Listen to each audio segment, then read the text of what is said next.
ನಾನು Shri K N Krishnappa, ರಾಜ್ಯಶಾಸ್ತ್ರದ ಸಹಾಯಕ ಪ್ರಾಧ್ಯಾಪಕ, ಸರ್ಕಾರಿ ಪ್ರಥಮ ದರ್ಜೆ ಕಾಲೇಜು ಹಾಗೂ ಸ್ನಾತಕೋತ್ತರ ಕೇಂದ್ರ Chintamani.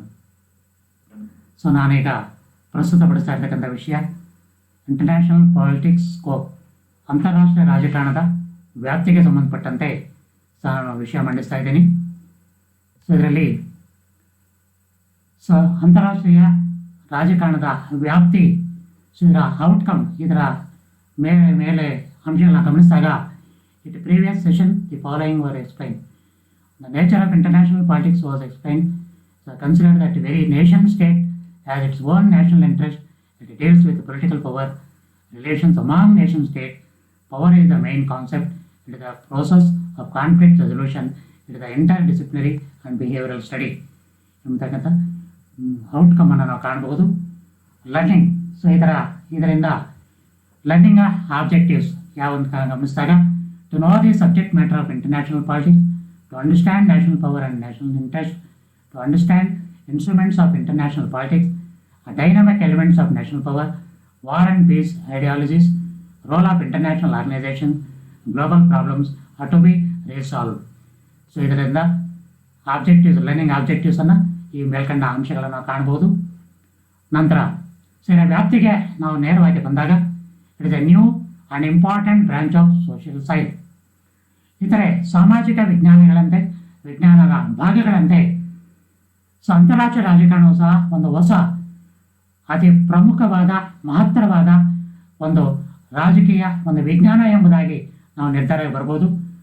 Scope of international politics was published by UNESCO in 1954. ಅಂತಾರಾಷ್ಟ್ರೀಯ ರಾಜಕಾರಣವನ್ನು ಪಬ್ಲಿಷ್ಡ್ ಬೈ, ಇದನ್ನು United Nation UNESCO economic and social council, ಇದನ್ನು ಯುನೆಸ್ಕೋದಲ್ಲಿ 1954ರಲ್ಲಿ ಇದನ್ನು ಪ್ರಪ್ರಥಮ ಬಾರಿಗೆ it studies about state system. ಇದು ಸ್ಟಡೀಸ್ ಅಬೌಟ್ ಸ್ಟೇಟ್ ಸಿಸ್ಟಮ್, ರಾಜ್ಯದ ಸ್ಥಿತಿಗತಿಗಳ ಬಗ್ಗೆ.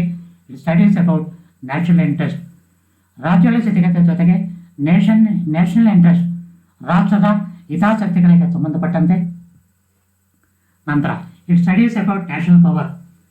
ಇದು ನ್ಯಾಷನಲ್ ಪವರ್, ರಾಷ್ಟ್ರೀಯ ಅಧಿಕಾರಕ್ಕೆ ಸಂಬಂಧಪಟ್ಟಂತೆ ಇದು ಅಧ್ಯಯನ ಮಾಡುತ್ತೆ. It scope includes foreign policy of the nation. ಇದರ ವ್ಯಾಪ್ತಿಯು ಫಾರಿನ್ ಪಾಲಿಸಿ, ವಿದೇಶಾಂಗ ನೀತಿಗೆ ಸಂಬಂಧಪಟ್ಟಂತೆ, instruments of international politics, diplomacy, international trade, economic and military assistant. ಇದರ ಅಧ್ಯಯನ ವ್ಯಾಪ್ತಿಯು ಇಂಟರ್ನ್ಯಾಷನಲ್ ಪಾಲಿಟಿಕ್ಸ್, ಅಂತಾರಾಷ್ಟ್ರೀಯ ರಾಜಕಾರಣ, ಡಿಪ್ಲೊಮಸಿ, ರಾಯಭಾರತ್ವ, ಇಂಟರ್ನ್ಯಾಷನಲ್ ಟ್ರೇಡ್, ವ್ಯಾಪಾರ, ಆರ್ಥಿಕ ಮತ್ತು military, economic and military assistant ಎಂಬ ವಿಷಯಗಳ ಬಗ್ಗೆಯೂ ಸಹ ಇದರ ವ್ಯಾಪ್ತಿ. ನಂತರ ನ್ಯಾಷನಲಿಸಮ್, ಕಲೋನಿಯಲಿಸಮ್ ಆ್ಯಂಡ್ ಇಂಪೀರಿಯಲಿಸಮ್, ಈ ಮೂರು ಪ್ರಮುಖ ವಿಷಯಗಳಾದ ನ್ಯಾಷನಲಿಸಮ್, ಕಲೋನಿಯಲಿಸಮ್ ಆ್ಯಂಡ್ ಇಂಪೀರಿಯಲಿಸಮ್ಗಳ ಬಗ್ಗೆಯೂ ಕೂಡ ಇದರ ವ್ಯಾಪ್ತಿ ಸೀಮಿತವಾಗಿದೆ. Control of interstate relations, balance of power, international law and different blocks of nation. ಅಧ್ಯಯನ ವ್ಯಾಪ್ತಿಯು ಕಂಟ್ರೋಲ್, ನಿಯಂತ್ರಣ, ಇಂಟರ್ಸ್ಟೇಟ್ ರಿಲೇಷನ್, ರಾಷ್ಟ್ರಗಳ ನಿಯಂತ್ರಣ, ಬ್ಯಾಲೆನ್ಸ್ ಆಫ್ ಪವರ್, ಅಧಿಕಾರ, ಬ್ಯಾಲೆನ್ಸ್, ಸಮತೋಲನವನ್ನು ಕಾಪಾಡೋದು, ಇಂಟರ್ನ್ಯಾಷನಲ್ ಲಾ, ಅಂತಾರಾಷ್ಟ್ರೀಯ ಕಾನೂನು, ಮತ್ತು ಡಿಫರೆಂಟ್ ಬ್ಲಾಕ್ಸ್ ಆಫ್ ನೇಷನ್, ವಿವಿಧ ರಾಷ್ಟ್ರಗಳಿಗೆ ಸಂಬಂಧಪಟ್ಟಂತೆ. ಈ ಬಗ್ಗೆ ನಾವು ಮುಂದುವರೆದಾಗ it studies about world government. ಇದರ ವ್ಯಾಪ್ತಿಯು ಮತ್ತಷ್ಟು ವ್ಯಾಪಿಸಿದೆ. It studies about world government. ಇದು ಕೇವಲ ರಾಜ್ಯಕ್ಕೆ ಸೀಮಿತ ಅಲ್ಲ, ರಾಷ್ಟ್ರ ಸರ್ಕಾರಗಳ ಬಗ್ಗೆ, ರಾಷ್ಟ್ರಗಳ ಸರ್ಕಾರಗಳ ಬಗ್ಗೆ, ವರ್ಲ್ಡ್ ಗವರ್ಮೆಂಟ್ಸ್ ಬಗ್ಗೆ.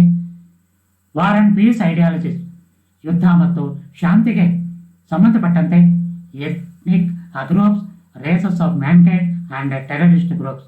ಇದು ರೇಸ್ ಆಫ್ ಮ್ಯಾನ್ಕೈಂಡ್, ಮಾನವನ ಅಧಿಕಾರ, ಮತ್ತು ಟೆರರಿಸ್ಟ್ ಗ್ರೂಪ್ಸ್. ಏನು ಟೆರರಿಸ್ಟ್ ಗ್ರೂಪ್ಸ್ ಇದೆ ಇದರ ಬಗ್ಗೆ. International organisation, international regionalism. International regionalism, ಸ್ಥಳೀಯ ಸ್ಥಳೀಯ ಮಟ್ಟದ ವಿಚಾರಗಳ ಬಗ್ಗೆ. Nuclear weapons in its use, nuclear weapon. ಇದು ನ್ಯೂಕ್ಲಿಯರ್ ವೆಪನ್ಸ್, ಈ ಒಂದು ವೆಪನ್ಸಿಂದ, ಆಯುಧಗಳಿಂದ ಉಪಯೋಗದಿಂದ ಏನು ಪ್ರಯೋಜನ, ಅದರ ಲಾಭ ನಷ್ಟಗಳ ಬಗ್ಗೆ. International organisation and its role in maintaining world order. International organisation ಅಂತಾರಾಷ್ಟ್ರೀಯ ಸಂಸ್ಥೆಗಳಾದ ಯುಎನ್ಒ ಇತರೆ ಹಲವು ಅಂಗ ಸಂಸ್ಥೆಗಳ ಅದರ ವ್ಯಾಪ್ತಿ, ಅದರ ಮೇಂಟೈನ್ ಹೇಗೆ ವರ್ಲ್ಡ್ ಆರ್ಡರ್ ಅಂತಾರಾಷ್ಟ್ರೀಯ ಮಟ್ಟದಲ್ಲಿ ಲೀಗ್ ಆಫ್ ನೇಷನ್ಸ್, ಯುಎನ್ಒ ಮುಂತಾದ ಅಂಗ ಸಂಸ್ಥೆಗಳ ಇದರ ಮೇಂಟೆನೆನ್ಸ್ ಹೇಗೆ, ನಿಯಂತ್ರಣ ಮುಂತಾದ ವ್ಯಾಪ್ತಿಗೆ ಸಂಬಂಧಪಟ್ಟಂತೆ ಸ್ಟಡಿ ಆಫ್ ಇಂಟರ್ನ್ಯಾಷನಲ್ ಲಾ ಇದು ಇಷ್ಟಕ್ಕೆ ಸೀಮಿತವಾಗಿರದೆ ಸ್ಟಡಿ ಆಫ್ ಇಂಟರ್ನ್ಯಾಷನಲ್ ಲಾ ಅಂತಾರಾಷ್ಟ್ರೀಯ ಕಾನೂನು ಬಗ್ಗೆಯೂ ಸಹ ಇದರ ವ್ಯಾಪ್ತಿ ಕೂಡ ಅಧ್ಯಯನ ಮಾಡುತ್ತದೆ. ಸೊ ಅದರ ಜೊತೆಗೆ study of geo politics, study of national character, study of disarmament, study of environmental protection, study related to human rights, studies role of economic factor, studies role democratic factor, studies the problem of terrorism. So ಮೇಲ್ಕಂಡ ವಿಷಯಗಳಿಗೂ ಕೂಡ ಇದರ ವ್ಯಾಪ್ತಿ ಮತ್ತಷ್ಟು ವ್ಯಾಪಿಸಿದೆ ಎಂಬುದನ್ನು ನಾವು ಗಮನಿಸಬಹುದು. ಸೊ ಆ ಮೇಲ್ಕಂಡ ವಿಷಯಗಳನ್ನು ಗಮನಿಸಿದಾಗ ಅಂತಿಮವಾಗಿ ನಾವು ಒಂದು ನಿರ್ಧಾರಕ್ಕೆ ಮೇಲ್ಕಂಡ ಅಂಶಗಳ ನಿರ್ಧಾರಗಳು ಬರಬಹುದು. ಸೊ ಇದನ್ನ ಕನ್ಕ್ಲೂಷನ್, ಸೊ ವ್ಯಾಪ್ತಿಗೆ ಸಂಬಂಧಪಟ್ಟಂತೆ ಕನ್ಕ್ಲೂಷನ್ಗೆ ನೋಡಿದಾಗ ಮೊದಲನೇದಾಗಿ the session mainly was concern with A subject matter of international politics. ಇದು ಕನ್ಕ್ಲೂಷನ್ ಬಂದಾಗ ನೇರವಾಗಿ ನಮ್ಗೆ ಏನೋ ಮನವರಿಕೆ ಆಗುತ್ತಂದರೆ ಇದು ಅಂತಾರಾಷ್ಟ್ರೀಯ ರಾಜಕಾರಣವು ಇಂಟರ್ನ್ಯಾಷನಲ್ ಪಾಲಿಟಿಕ್ಸ್ ಅಂತಾರಾಷ್ಟ್ರೀಯ ರಾಜಕಾರಣಕ್ಕೆ ಸೀಮಿತವಾಗಿದೆ. It was concern with A state system, national interest and national power. It concern ಅದು ಸ್ಟೇಟ್ ಸಿಸ್ಟಮ್ ರಾಜ್ಯ, ನ್ಯಾಷನಲ್ ಇಂಟ್ರೆಸ್ಟ್ ರಾಷ್ಟ್ರೀಯ ಹಿತಾಸಕ್ತಿ ಹಾಗೂ ರಾಷ್ಟ್ರೀಯ ಅಧಿಕಾರಕ್ಕೆ, ಈ ಮೂರು state system, national interest and national power ರಾಷ್ಟ್ರ ಹಾಗೂ ರಾಷ್ಟ್ರದ ಅಧಿಕಾರಕ್ಕೆ ಸಂಬಂಧಪಟ್ಟಿದೆ ಎಂಬುದಾಗಿ the instruments of international politics like diplomacy, international trade and foreign policy was explain. So ಇದು ಮತ್ತೊಂದು ಅಂಶಗಳಾದ ಇಂಟರ್ನ್ಯಾಷನಲ್ ಪಾಲಿಟಿಕ್ಸ್ ಅಂತಾರಾಷ್ಟ್ರೀಯ ರಾಜಕಾರಣಕ್ಕೆ ಸಂಬಂಧಪಟ್ಟಂತೆ ಲೈಕ್ ಡಿಪ್ಲೊಮಸಿ ವಿಶೇಷ ಅಧಿಕಾರ, ಇಂಟರ್ನ್ಯಾಷನಲ್ ಟ್ರೇಡ್ ಅಂತಾರಾಷ್ಟ್ರೀಯ ವ್ಯಾಪಾರ ಆ್ಯಂಡ್ ಫಾರಿನ್ ಪಾಲಿಸಿ ಅಂತಾರಾಷ್ಟ್ರೀಯ ವ್ಯವಹಾರಗಳಿಗೆ ಸಂಬಂಧಪಟ್ಟಂತೆ ಸೊ ಇದು ಎಕ್ಸ್ಪ್ಲೈನ್. ಸೊ ಇದು ವಿಶೇಷವಾಗಿ ತನ್ನ ಅಭಿಪ್ರಾಯಗಳನ್ನು ವ್ಯಕ್ತಪಡಿಸಿ ಎಂಬುದರ ಬಗ್ಗೆ. ನಂತರ the scope of international politics included the study of nationalism, colonialism and imperialism. ಮತ್ತೊಂದು ಕನ್ಕ್ಲೂಷನ್ ನೋಡಿದಾಗ ಸೊ ಇದರ ವ್ಯಾಪ್ತಿನಲ್ಲಿ ಇಂಟರ್ನ್ಯಾಷನಲ್ ಪಾಲಿಟಿಕ್ಸ್ ಅಂತಾರಾಷ್ಟ್ರೀಯ ರಾಜಕಾರಣ ಇದು ಕೂಡ ಒಳಗೊಂಡಿದೆ. ಸ್ಟಡಿ ಆಫ್ ನ್ಯಾಷನಲಿಸಮ್ ರಾಷ್ಟ್ರೀಯ ಹಾಗೂ ಕೊಲೋನಿಯಲಿಸಮ್ ಆ್ಯಂಡ್ ಇಂಪೀರಿಯಲಿಸಮ್ ಅವುಗಳನ್ನು ಕೂಡ ಈ ಮೂರು ಅಂಶಗಳನ್ನು ಸಹ ಒಳಗೊಂಡೆ ಎಂಬುದರ ಬಗ್ಗೆಯೂ ಕೂಡ. It also included the study of balance of power, international law and the dynamic elements like rivalry among the nation state system. So it also included, so ಇದರ ಜೊತೆಗೆ it study balance of power, ಸಮಾನತೆ, ಅಧಿಕಾರ ಸಮಾನತೆ, international ಲಾ ಅಂತಾರಾಷ್ಟ್ರೀಯ ಕಾನೂನು ಮತ್ತು the dynamic elements ವಿಶೇಷ ಅಂಶಗಳಾದ rivalry among the nation state system ರಾಷ್ಟ್ರಗಳ ಮಧ್ಯನ ಆ ಡೈನಾಮಿಕ್ ವಿಚಾರಗಳ ಬಗ್ಗೆ, ರೈವಲ್ರಿ ವಿರೋಧತ್ವಗಳ ಬಗ್ಗೆ ಕೂಡ ಇದು ಅಧ್ಯಯನ ಮಾಡುತ್ತದೆ ಎಂಬುದರ ಬಗ್ಗೆ ಸಹ ನಾವು ನಿರ್ಧಾರಕ್ಕೆ ಬರ್ಬೋದು. ನಂತರ various ideologies of peace and war was included. ವಿವಿಧ ಅಂಶಗಳಾದ ಶಾಂತಿ ಮತ್ತು ಯುದ್ಧಗಳನ್ನು ಸಹ ಒಳಗೊಂಡಿದೆ ಎಂಬುದರ ಬಗ್ಗೆಯೂ ಕೂಡ. International regionalism, world order, geo politics and the global political problem. ಅಂತಾರಾಷ್ಟ್ರೀಯ ಹಾಗೂ ರೀಜನಲಿಸಮ್ ಸ್ಥಳೀಯ ಅಂಶಗಳಾದ world order, geo politics and the global political problem ಮುಂತಾದ ವಿಷಯಗಳ ಬಗ್ಗೆ ಇದು ಅಧ್ಯಯನ ಮಾಡುತ್ತೆ ಎಂಬುದರ ಬಗ್ಗೆ ಸೊ ನಾವು ನಿರ್ಧಾರಕ್ಕೆ ಬರ್ಬೋದು ಈ ಮೇಲ್ಕಂಡ ಅಂಶಗಳನ್ನು ಗಮನಿಸಿದಾಗ.